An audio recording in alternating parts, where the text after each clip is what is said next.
ചേച്ചേട്ടാ ഇത് നമ്മുടെ സിനിമാ നിർമ്മാതാവായ സഞ്ജു നെടുങ്കുന്നൻ. എന്റെ അയലോക്കാരനും എന്റെ മൊലാളി. എന്റെ സഞ്ജു ഇവിടെ. എന്റെ മോനെ ഞാൻ ഈ രാജാണ് തപ്പി വന്നാ എന്നിട്ടാണ് വിൽസം പറഞ്ഞ് രാജാൻ എവിടെയാണത്? പുള്ളി അമേരിക്കയിലായിരുന്നു. ഇത് എന്നാ പരിപാടി? ഞങ്ങൾ ഇവിടെ ഒരു ചെറിയ ഫംഗ്ഷൻ. ഇത് കൊള്ളാലോ. ഇതാണ് പരിപാടി. ഞാൻ എന്റെ രീതിക്ക് ഒരു ചിക്കൻ സൂപ്പ് ഉണ്ടാക്കുക. അപ്പം അത് നമ്മുടെ കറി വെക്കാനായിട്ട് ഞാൻ വന്നു. ചിക്കൻ പക്ഷെ കറി ആക്കണ്ട, സൂപ്പ് ആക്കാന്ന് രാജേട്ടൻ പറഞ്ഞു. ഇത് ഏത് സൂപ്പാ? ഇതാണ് ചിക്കൻ പപ്പായ സൂപ്പ്.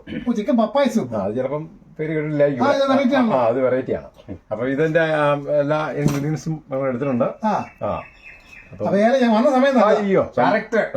സഞ്ജുന നമ്മളെ തപ്പി അങ്ങനെ ഒന്ന് രാജേട്ടാ നമ്മുടെ സിനിമ വരാൻ പോലെ ഫെബ്രുവരി 6 ശുക്രൻ. അടിപൊളി. അപ്പൊ നമുക്ക് ഞാനിപ്പോ രാജേട്ടൻ നമുക്ക് അന്ന് നമ്മുടെ ഒരു വെൽക്കം പരിപാടി ഉണ്ടല്ലോ നമ്മളെല്ലാരും കൂടി. അപ്പൊ അതിന് രാജേട്ടനെ വിളിക്കാൻ വേണ്ടി വന്നാ. Thank you. അത് അപ്പൊ നമുക്ക് 6 മുമ്പ് നമുക്ക് ഷോ ഉണ്ടാവും. അപ്പൊ അത് നമുക്ക് കാണണം, അതിന് അഭിപ്രായങ്ങൾ പറയണം. ഉറപ്പായിട്ടും ആദ്യം വരുന്നത് നമ്മളെല്ലാ തിയേറ്ററിലുണ്ട്. പാലായിൽ കുത്താട്ടുണ്ട്, പുത്തൂർ ആശീർവാദമുണ്ട്, കുത്താളത്ത് ഈ സിനിമാസ് ലീഡിങ് എല്ലാ തിയേറ്ററിലുണ്ട്. 85-90 തിയേറ്ററിലുണ്ട് കേരളം മുഴുവൻ.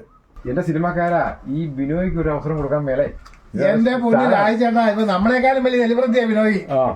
ഇപ്പൊ നമ്മളെക്കാളും കൂടുതൽ കേരളം മുഴുവൻ അല്ല ഇന്ത്യ മുഴുവൻ അറിയുന്ന മുതലായി നിൽക്കണേ. അപ്പൊ ഏതായാലും അടുത്ത സിനിമ ബിനോയ് ഒരു ക്യാരക്ടർ വേണം ചെയ്യും നമ്മളെ.